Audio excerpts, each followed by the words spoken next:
Hey, Adam. Yes. I'm excited. About what? Man, we are going back old school today. Oh, yeah? We're going back to a list of 7. Are we going back to the old pod cave? We aren't. We're still in the new pod front, Okay. but we're going back to our roots with a list of 7. Remember those? Barely, but let's get to it, man. All right.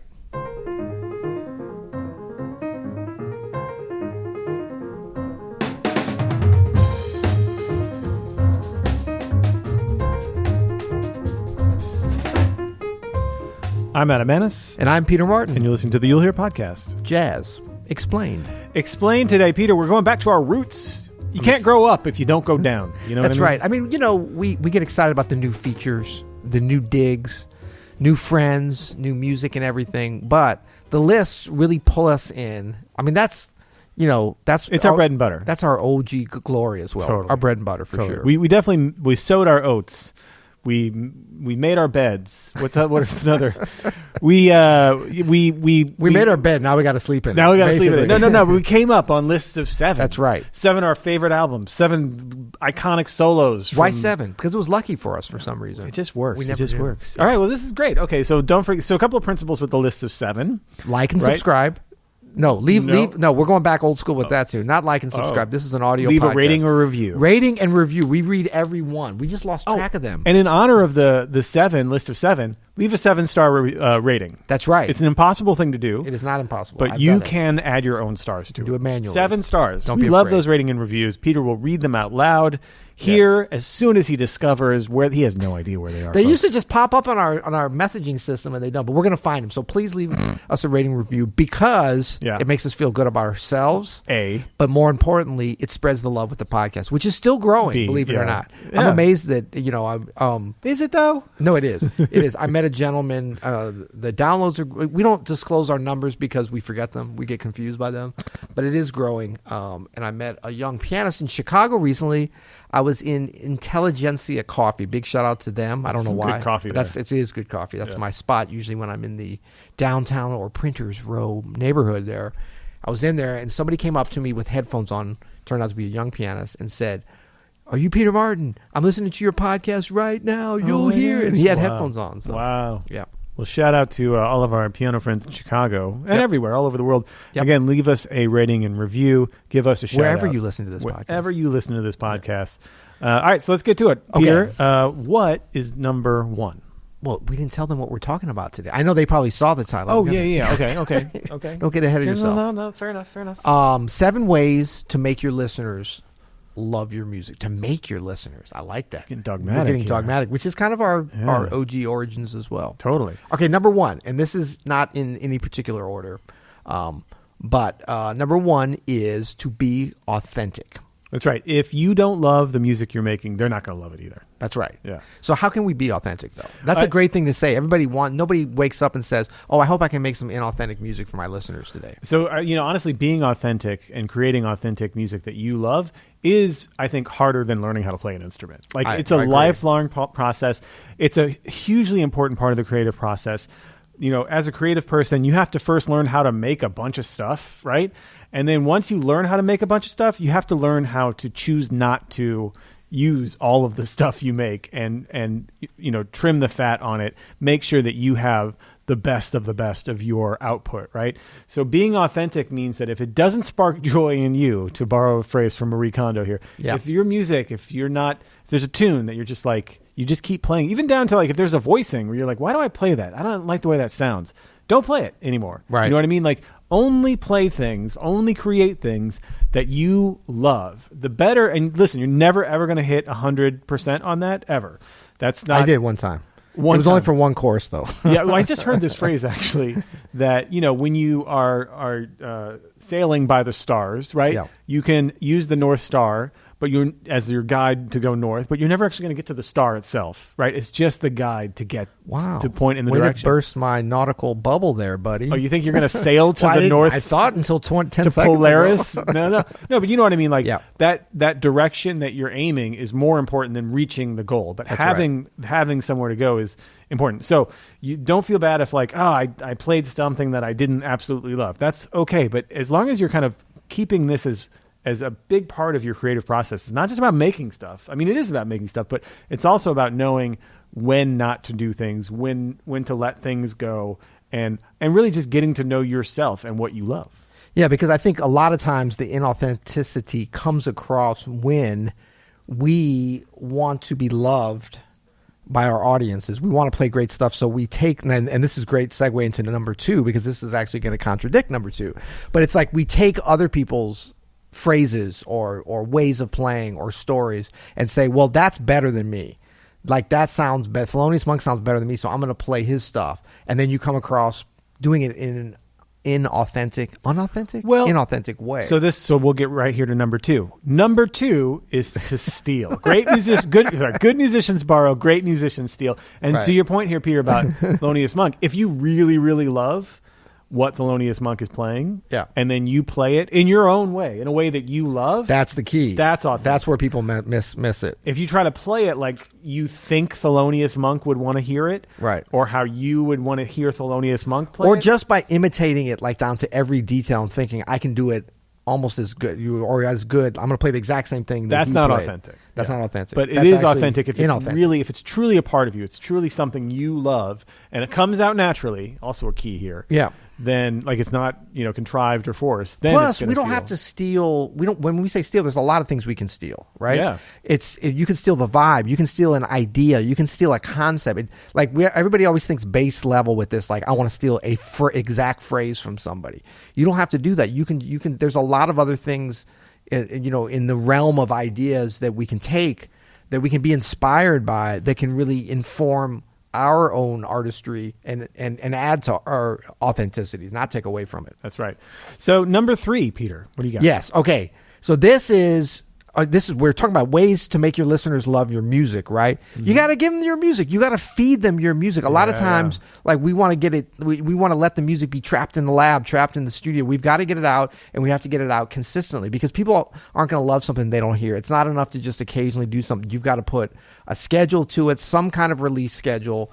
That doesn't mean playing every night. It doesn't mean even playing every week. It could be once a month. It could be once a year. You release something, but you've got to do something, because if people don't hear it, I mean, there's so many young musicians that have said to me, like, how do I grow an audience, and I really want to do this, or they'll hit us up on YouTube or Instagram or whatever, and sometimes, like, I can't answer all of them because we have a flood of them, as you know here, personally and with Open Studio, but I do try to look at those, and sometimes it's funny because I'll look at, especially a younger musician complaining that, how do you kind of cut through the noise? And then I'll click on their link to their their page, their YouTube, and they got like nothing on there, or they got one thing they posted a year ago. And it's like, well, how are you going to build up an audience if you're not giving them something to be an audience for? Always be working on something. Just have something to work on, something that you're going to have public facing, whether that's a concert, an album, a project, something that you're doing. Yeah.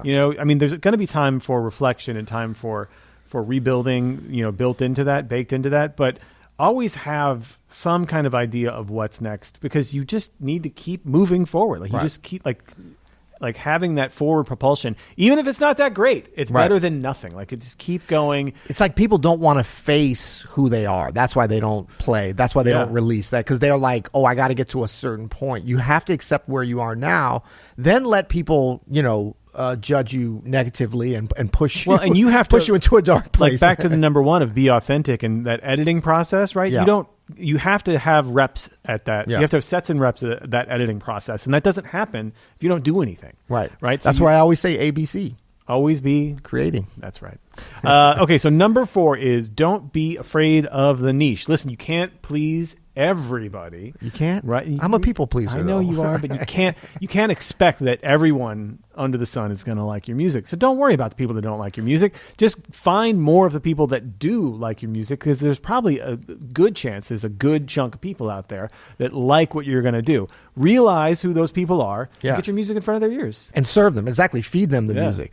I mean, it's better to have 100 diehard fans than 1,000 just casual, like, oh, I like this, oh, I follow him. I mean, like, in this world of social media, yes, it's such great opportunities for us to get our music out to places to acquire listeners, but it's also like it's a very dark place in terms of just casual listening and not really. But what we're talking about, ways to make your listeners love your music. We're talking about fans of your music, fans of you, and like, don't be afraid. Like, a niche is great. Like, that's actually a good thing. Like, we're not trying to get everybody in the world. I mean, if that's going to happen, that's going to happen. You're not Michael Jackson. I hate to tell you that. Yeah, if you're playing like bebop and you're trying to get your music in front of like, on like the greatest polka Spotify playlist, it's not probably a good use of your efforts and your energies, right? Like find your niche, figure out what it is. If it's, hey, listen, if you can learn how to broaden that niche, like, and not, and still be authentic, like we were talking about, that is like the ultimate, right? But if not, don't be afraid to lean into that niche. Exactly. And look, we're very intentional about how we titled this podcast, and I think what any individual musician's goals are sort of professionally and in acquiring an audience and feeding them music, that's up to you. But we're talking about ways to make your listeners love your music. We're not talking about ways to get more listeners. That's a separate kind of endeavor. So when we concentrate on kind of one thing at a time, and how many listeners, that, like I said, that could be 10, that could be 100, that could be 1,000. But whatever you have, be grateful, first of all. Yeah. Be grateful that you got anybody in this noisy, distraction-riddled world that we live in, that you got anybody paying attention to you. Have an attitude of gratitude. Attitude of gratitude. Hey, Adam. Hey, what's up, Peter? How you enjoying today's episode? I like it. I like this good. one. Yeah. We're kind of in a middle section. We just wanted to come on and talk a little bit about a little place called openstudiojazz.com. You familiar with it? Yeah, go there. Go there for all of your jazz lesson needs. All of your jazz lessons needs, even if you don't think you need them. What we have are jazz lessons from jazz legends. I'm talking about Peter Martin. I'm talking about Christian McBride. I'm Jeffrey talking about Keezer. Ron Carter. Ron Carter? That can't be true. See, before we said legends and it worked, but now it's like, it's really legendary with Ron Carter. So we're so excited. But no, I'm so happy about the community there. And one place you do not want to go over at Open Studio Jazz is openstudiojazz.com/pro. Don't go there. Tell them why.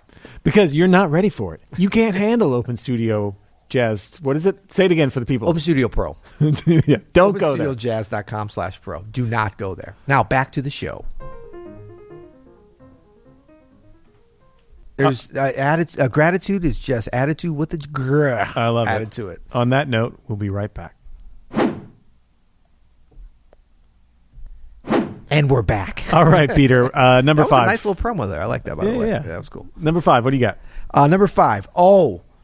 Concentrate on the story. Oh, what? Say it again for the people in the back row. Concentrate on the story. You've got to give your listeners a story in order for them to love the music. And you might say, well, shouldn't the music stand on its own? Yes, it should, and it will. Yeah. But if you connect it with a story, that's going to bring them to the music. 100%. And plus, great music is a story into itself. But you can't always, and this depends on like what type of music you are making. If you're a singer-songwriter, being able to pull your story or a story into your music is in some ways easier or at least more direct than if you're a bebop pianist or whatever and you don't have words to deal with.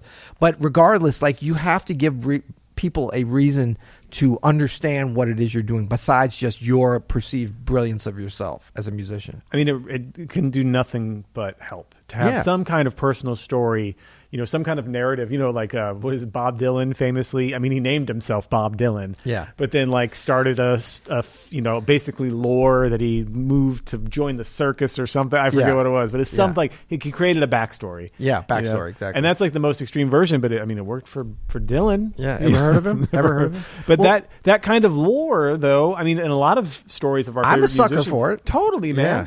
Like, there's so much romanticism around people like Monk or Miles, and the stories are part of the music. Like you hear these stories about these people, and you're like, wow, what an interesting story of a person. Like, and it fits with the music so well. It helps to build that relationship. That's really what it is, man. It helps to build a relationship to the artist, to the music. So help your audience build a relationship to you. Like, what is your story? Help them help you. Yeah. Help them help you. Yeah, and I mean that's also why this had me at hello. That's it. Okay, I was seeing if you made that reference, but it's also like I think about Christian McBride, friend of the pod, friend of the Open Studio, of course.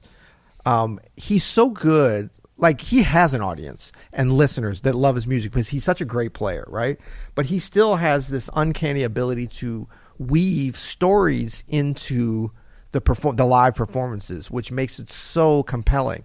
And so to those of you that are saying like, well, my music, I'm above that. I don't want to do cheesy entertainment. I don't want to talk and tell stories. Well, look, you don't worry about doing it like Christian McBride, because you're not going to be able to do it that good or in that way. But also you might want to reflect on like, unless you think you're such a great player, better than Dizzy Gillespie. He used to like to tell stories. You know what I mean? So it's like, don't get an attitude of non-gratitude and think that you're above, telling a good story, because this is entertainment and it makes it fun and interesting. When I go to hear a band, I don't care how good the music is, if they aren't talking or telling some interesting story. And look, that, of course, that can be done through the music, and that should be.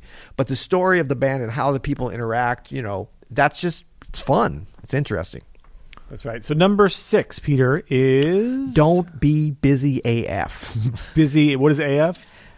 As fudge. Don't be... So what does that mean? Fudge is busy when you're... Don't be... So less is more, basically. You don't feel like you have to give the whole kitchen sink at every moment of the record, at every performance. Yeah, and we put this one in there, I think, because, this is sort of the simplest of the actual, like, ways to play, especially as an improviser. Yeah. If you're, getting up to perform a Shostakovich piano concerto, which I saw recently, a big shout out to the Boston Pops, and a great performance of that. But like, how busy you play and when you take your breaths and stuff there's not a lot of room for making those decisions, because that's kind of been made by the music. So you need to fit in with that. Yeah. Although I think those decisions were probably made really good for some of these great classical compositions. But this is like probably the number one thing when I hear really good players sometimes,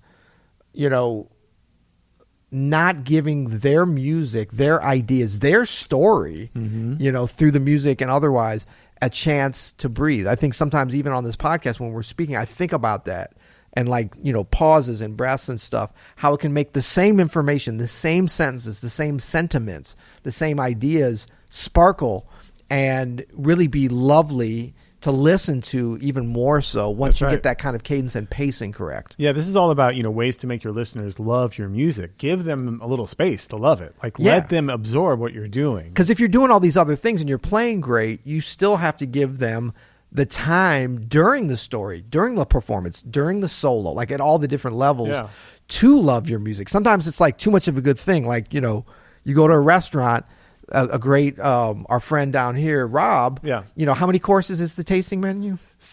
6 or 7. 6 or 7. Yeah. I bet they're not like just throwing them right after. Do you have a little breathing room in between each course? You have aperitifs. You have if you guys could look at the pretentious look on Adam's face right now. And it's all like very precious Ozark cuisine. It's delicious. But I mean, that's part of the experience. And look, you said Ozark cuisine. There's a story behind it. He could just put some great food. That whole restaurant. This is a restaurant called Bull Rush. It's our neighbor. It's an amazing. It's really our neighbor now. Really our neighbor. Yeah. It's an amazing restaurant here in St. Louis. And what time do they open today? 5. But it's all Ozark cuisine, which you're like maybe laughing, Ozark cuisine, whatever. So like this chef, Rob Connolly, talk about a storyteller with the food. Like he researched all of these old like church cookbooks and newspaper recipes and really researched for years and years the cuisine of the Ozarks. So he's a forager, so he's going out and getting all this stuff. And when you do the tasting menu there, he is telling you a story, not just with the food, but of the food, of the history of the food. You are wrapped up in the history of the region, of the cuisine, of the people that are, we're from here. It's incredible.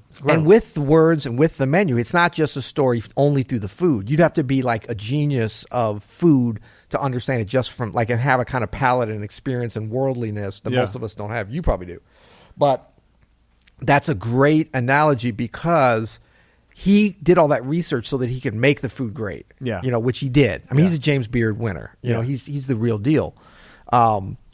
But he shared that story. He didn't just say, okay, so it's the equivalent for us is like, okay, I'm going to study everything from Jelly Roll Morton and Louis Armstrong to Brad Mehldau and Emmett Cohen and everything in between. And like, I know all this stuff. I understand advanced harmony. I know all this stuff. So that's good enough. I'm just going to play, and people need to love what I do. It's like, no, you got to talk about it. You got to weave that somehow into a narrative that makes sense. At the end of the day, with Bull Rush, there's all these things.